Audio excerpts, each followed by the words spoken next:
But first, as we just noted on Friday, I talked to President Bush at the White House about how 9/11 changed his presidency. We spoke about how much progress the nation has made in preparing for another attack or preventing one. And the president described the enemy as cold-blooded killers who are still plotting against the U.S. But we started by discussing, as many Americans will today, how much his life has been altered by the events of that fateful day 5 years ago. 5 years. And it's remarkable how much of your presidency in these past 5 years has been dominated by the subject of terrorism and the response and the results of 9/11. Yeah, no question about it.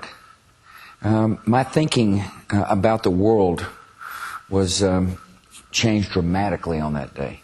I realized that my most important responsibility, and that of all of us in government, is to protect the people. I mean, after all, 19 people killed 3,000 citizens.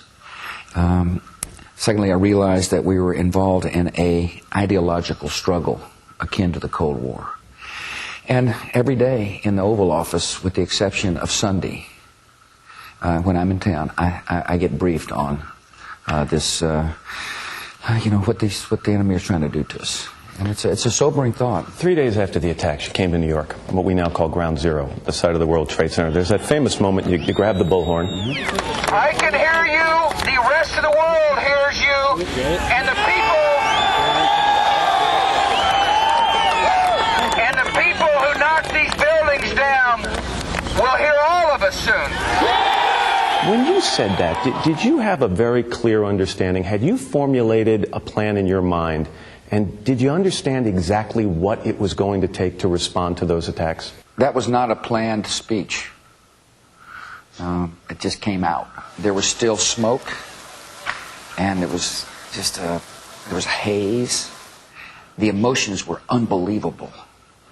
There were tears in people's eyes. There was hugging. There was exhaustion, and there was anger. I grabbed that bullhorn, and those words reflected my view. It's pure emotion, which is, we will stay on the offense to protect the country. We had begun to formulate a plan for Afghanistan. But, look, this is a war in which we're constantly having to adjust. My strategy has not changed.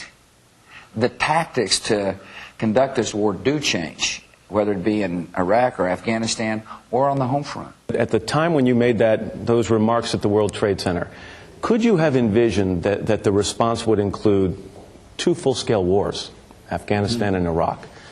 The expenditure of by some estimates, $450 billion in the overall war on terror, and the types of changes that we as Americans have seen in our daily lives over these past 5 years. That means I've got a pretty good crystal ball. If I could anticipate all of that, I couldn't have. But I knew that we were going to have to be a nation of resolve, and I knew that we were dealing with cold-blooded killers, the likes of which we hadn't seen in a long period of time. So where are we? I mean, if 9/11 is here as the starting point, where are we now? We are safer. It's where we are. But we're not yet safe. One way for your viewers to understand this is that the enemy has to be right once. We have to be right 100% of the time to protect us against people who are willing to kill in a variety of ways. But is that a numbers game? In other words, do we have to, and I think Secretary Rumsfeld said this one time, do we have to kill or detain more terrorists than the terrorists can recruit? Is that how we win this war? No, it's not. No. I mean, it's in the sense that he's got... in a sense, he is right for the short term. In the long term, we have got to defeat an ideology of hate with an ideology of hope. And that's why I've called it an ideological struggle. In other words, there is a reason why these people like bin Laden are able to recruit suiciders. Because they prey upon resentment and hatred. And I believe systems of government create resentment and hate. In other words, if you don't have hope, you're more likely to be attracted to an ideology that says it's okay to go kill somebody, including yourself. And the way to defeat that ideology is with liberty. On the subject of fighting them here, I live in New York. I work there, I raise my children there, I send them to school there. And there are very few days that go by, Mr. President, where we don't think about terrorism. If you have to have a family plan as to what to do if there's a terrorist attack, who picks up the kids, who calls your mom, where the family meets, it's scary. If I were, or if the average American were receiving the information you receive on a daily basis, in your counterterrorism briefings and your intelligence briefings. How much less sleep would we be getting at night? My job is to make sure you do sleep. But if we knew what you knew, how much less sleep would we get? I don't know how much you're sleeping now, but it'd probably be less. But one of the things that's very important, Matt, is that the American people go on living their lives and not let the threat of terror, the threat of these extremists, cause us not to do what's necessary to keep the economy growing, or cause us not to do what's necessary to make sure you love your children a lot and take them out and enjoy life. But if I heard that briefing, would it, pardon the expression, freak me out? I think you'd find that people still want to come and kill us. And that was evident when we stopped with Britain. And I want to thank the Brits, but we helped them stop that plot to fly 9 airplanes or whatever it was to blow them up, coming to the United States. Yeah, they're out there, and they are dangerous. And I just spent a lot of time thinking about it, and so do a lot of other people. On a personal basis, how do you carry that weight? How do you go to sleep at night, knowing what you know? First, I trust in Almighty God. And secondly, I trust the people around me to do their jobs to protect attack. Now more of my interview with President Bush. I spoke to him on Friday in the Oval Office at the White House, and President Bush has said nothing is more important to him than keeping the American people safe. On Sunday on Meet the Press, Vice President Cheney added it's no accident there hasn't been an attack on U.S. soil since 9/11. Well, in a spirited exchange, I asked the president to respond to those who say his administration may have gone too far, for example, in interrogating terror suspects. There's no question this is a different kind of war, and no question they're dangerous. And that's why we need all the tools necessary to protect you. If Al-Qaeda is calling in here, we need to know. We need to be able to interrogate people within the law. I gave a speech the other day where I talked about what we learned from people like Khalid Sheikh Mohammed, who these interrogators believe was the mastermind of September the 11th. He told us a lot. People want to get rid of that program. It doesn't make any sense. So my answer to you is, let's make sure we have the tools necessary to protect you. And I believe we're developing tools within the Constitution to do so. Some people in this country want to get rid of them, and they're wrong. They're wrong. You can't expect me and people in this government to do what we need to do to protect you and your family if we don't have the tools that we think are necessary to do so. And you said within the law, and yet you admitted that there were these CIA secret facilities. Okay. So what? Why is that not within the law? The head of Amnesty International says secret sites are against international law. Well, we just disagree with him. And plus, my job is to protect you.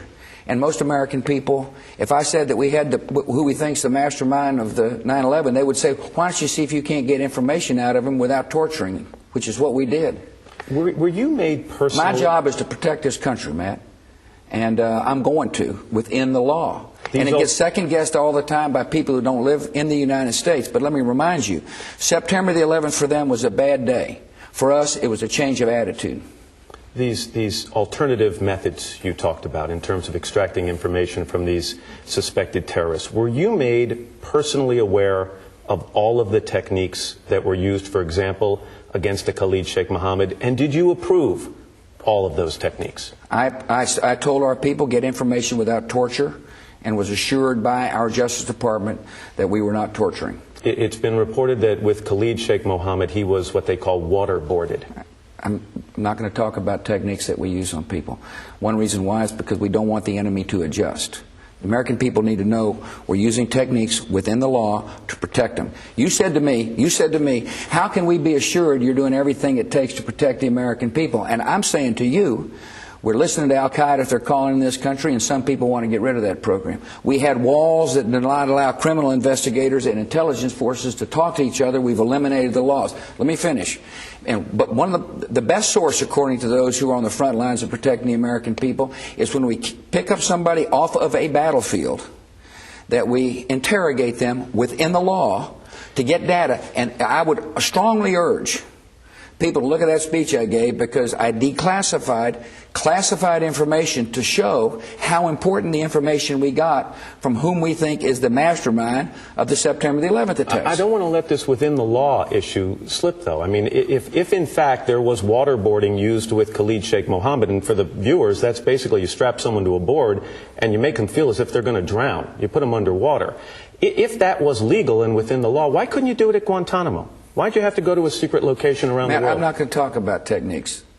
And I'm not going to explain to the enemy what we're doing. All I'm telling you is that you've asked me whether or not we're doing things to protect the American people, and I want the American people to know we are doing so.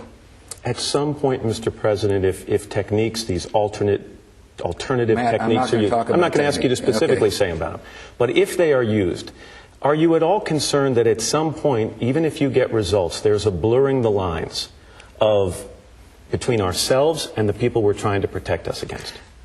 Matt, I'm just telling you, what this government has done is to take steps necessary to protect you and your family. You asked me about your family, and you represent a lot of other people. Mm-hmm. And the best information we can get is from people we take off the battlefield so we can act on it, so we can stop plots before they happen. And whatever we have done is legal. That's what I'm saying. It's in the law. We had lawyers look at it and say, Mr. President, this is lawful. That's all I can tell you. I'm not going to tell you specifically what's done because I don't want the enemy to adjust. We're at war. This is people that want to come and kill your families. And the best way to protect you is to get information. And I'm confident the American people understand why we've done that. You see, we've acted on information they've given us to prevent attacks. And these are real. This isn't make-believe. These are attacks that were coming to hurt the American people again.